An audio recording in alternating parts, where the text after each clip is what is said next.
Have you ever noticed that the moment you decide to do something important, your energy just vanishes?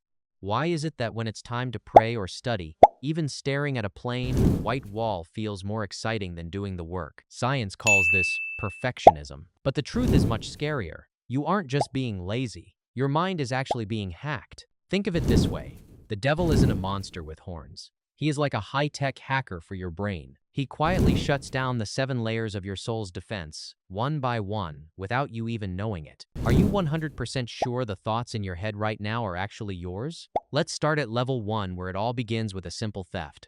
Level 1, the focus stealer. Why is it that the moment you start to pray, your brain suddenly wakes up? You remember where you lost your keys.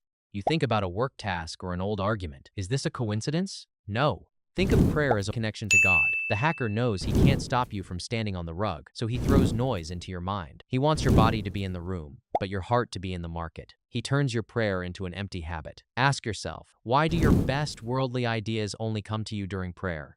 Level 2, the later trap. He never tells a good person to stop doing good. He just whispers one word, later. He acts like a friend. He says, you're tired right now. Do it tomorrow when you have more energy. This is a trap. Tomorrow is the only place where the hacker is king, because tomorrow never actually comes. He turns your faith into a heavy bag of unpaid bills that you carry every day but never open. Do you know how many times this one word has changed your life? Level 3.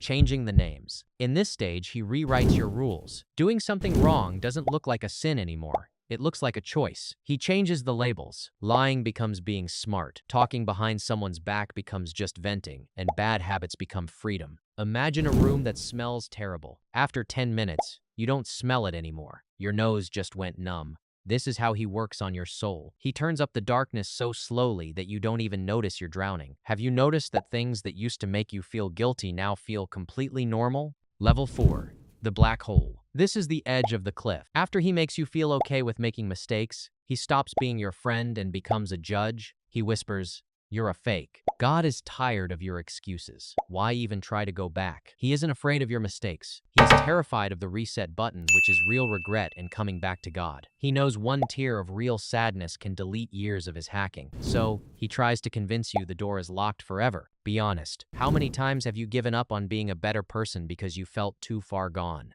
Level 5. The jealousy virus. If he can't make you lose hope in God, he tries to pull you away from other people. He injects a virus called envy. When you see someone else happy or successful, you feel a bitter weight in your chest. In nature, a lion never attacks a whole group. He scares one animal away so he can hunt it alone. By creating jealousy, the hacker makes you feel alone. He wants you to be a lonely island because a lonely person is easy to break. When was the last time you were truly happy for someone else without feeling a sting in your heart? Level 6. The fog of doubt. Now, he attacks your roots. When life gets hard, he creates a thick fog in your mind. He whispers, if God is kind, why is there so much pain? Is anyone even listening to your prayers? When you drive in heavy fog, you can't even see the road in front of you. God is always close, but the hacker uses the noise of these questions to hide that closeness. He wants you to feel totally alone in a scary world. Have you ever felt like you've been forgotten? That is exactly what he wants you to believe. Level 7. The freedom lie. This is the end of the line. This is where being a slave to your desires is called freedom. His slogan here is, be your own God. Follow no rules but your own. He makes you think following God is a prison and doing whatever you want is being free. It's like a small fish that jumps out of its tank to be free from the water. For a few seconds,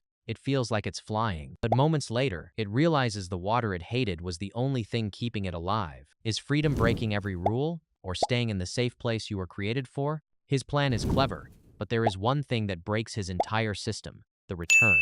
Every time you choose to do the right thing, even when you're exhausted, you break his control. Every time you get back up after a mistake, you crash his program. Sincere prayer is your factory reset. It's the command that deletes every virus and clears the damage he has done to your soul. And remember, it doesn't matter which level you are stuck in right now. Even if you feel like you are at the very bottom, Allah is always waiting for your return. His mercy is bigger than any hack, and his door is never actually locked. The final question: which level do you feel stuck in right now? Identify your level in the comments below. Naming the trap is the first step to escaping it. If this video helped you, hit the like button and subscribe to join our community. Don't let the hacker win. Your journey back starts today.